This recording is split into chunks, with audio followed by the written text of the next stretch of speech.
Bonjour Brigitte, Bonjour Isabelle. ravie de te recevoir ici pour échanger sur la VAE.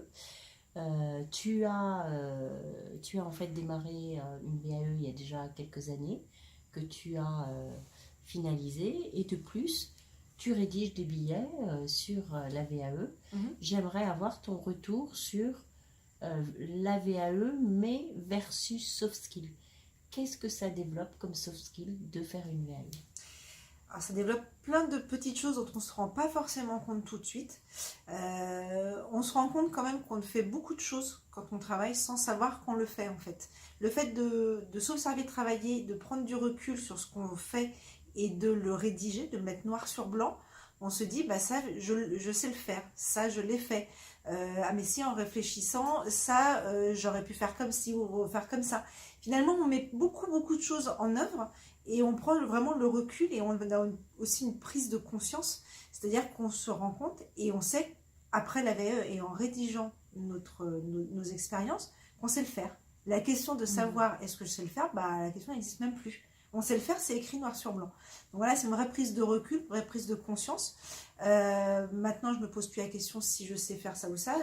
Non, la question n'est pas là, elle est, je le fais. Point. Comme ça, c'est une évidence. Après, ça m'a permis aussi voilà, comme je disais tout à l'heure, de m'observer travailler. Et c'est assez marrant de le faire d'ailleurs, parce qu'on se dit, bah tiens, ça je peux le retranscrire, ça je le mettrai comme ci, ça je le mettrai comme ça. Donc c'est plutôt très très positif en plus. Et on a plus confiance en soi une fois qu'on a vu qu'on savait le faire. Alors, pour se lancer dans une VAE, qu'est-ce qu'il faut anticiper pour avoir plus de chances d'aboutir? Plein de choses, plein de petites choses, mais beaucoup le temps. Parce qu'on ne sait pas toujours dans quoi on se lance quand on fait une VAE. Mais ça prend du temps parce que en général, sauf pour certaines personnes, on le fait quand on travaille. Alors, on peut le faire quand on est demandeur d'emploi par exemple, mais ça prend aussi du temps parce que demandeur d'emploi ça prend du temps aussi. Faut anticiper vraiment le temps et le fait que le soir ou le week-end, il faut rédiger aussi ce qu'on a besoin d'écrire. C'est-à-dire, on a quand même 4 activités à décrire, donc ça prend quand même un certain temps. Et puis à la fin, c'est comme toute chose, sur la fin, ça s'accélère. Donc il y a aussi le temps de la mise en page et de l'impression. Tout ça, c'est des petites choses auxquelles on ne pense pas forcément, mais un dossier, ça se construit. Donc voilà, c'est vraiment le temps. Qu'on a envie d'y consacrer et qu'on peut y consacrer. Oui, et quand finalement on a présenté sa VAE, il reste aussi l'argumentation.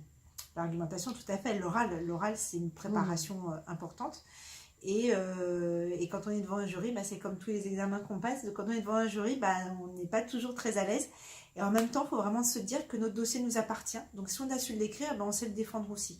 Plus facile à dire qu'à faire, ça je l'entends, mais on sait de quoi on parle parce que c'est notre dossier.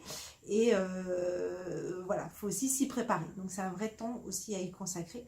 Mais quand on l'a fait, on est bien content de le faire et de se dire que oui, on a réussi à défendre notre propre travail.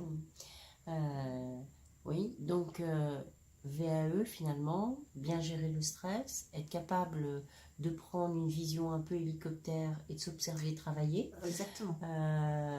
Gérer aussi peut-être la préparation, l'argumentation, donc c'est aussi, je dirais, des compétences en communication. Oui, savoir dire les choses, c'est-à-dire être des fois simple et efficace, pas des fois s'embarquer dans des choses un peu complexes. Bon, voilà, c'est pas toujours évident non plus.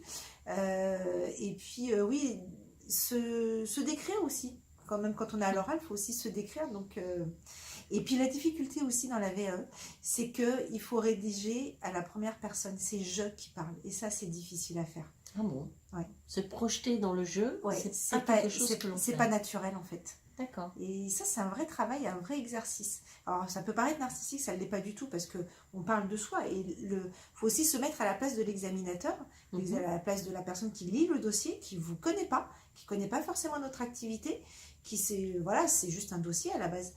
Il faut qu'il se projette aussi. Donc, c'est j'ai fait ci, j'ai fait ça, je l'ai fait de telle façon. C'est pas évident et c'est un très très bon exercice en fait d'introspection en fait. D'accord. Et de se projeter aussi. Et de se projeter. D'accord. Donc j'imagine que quand on a terminé, on est content. Est-ce qu'on n'a pas envie d'en refaire une autre? Ah, sur l'instant, si. Oui, oui et non, parce qu'on se dit, on va laisser poser quand même, et en même temps, on se dit, je peux le faire, je suis capable de le faire, donc je peux encore aller plus loin. Alors après, soit en VAE, soit faire encore autre chose, je sais pas, repasser un autre diplôme, ou se dire reprendre des études, ou se projeter dans un bilan de compétences, peut-être. Souvent, on fait l'inverse, bilan de compétences VAE, mais on se dit que on a des capacités, donc on a envie, ça donne des ailes quand même. Ça donne donc il y a vraiment aussi des ailes. finalement la soft skill entreprendre. Un peu. Complètement. Donc c'est Entreprendre des démarches, entreprendre la démarche VAE, entreprendre une démarche sur soi-même et peut-être entreprendre une démarche future. Et ça, c'est tout à chacun de décider. Merci beaucoup, Brigitte, Merci Isabelle. pour cet échange. Avec plaisir.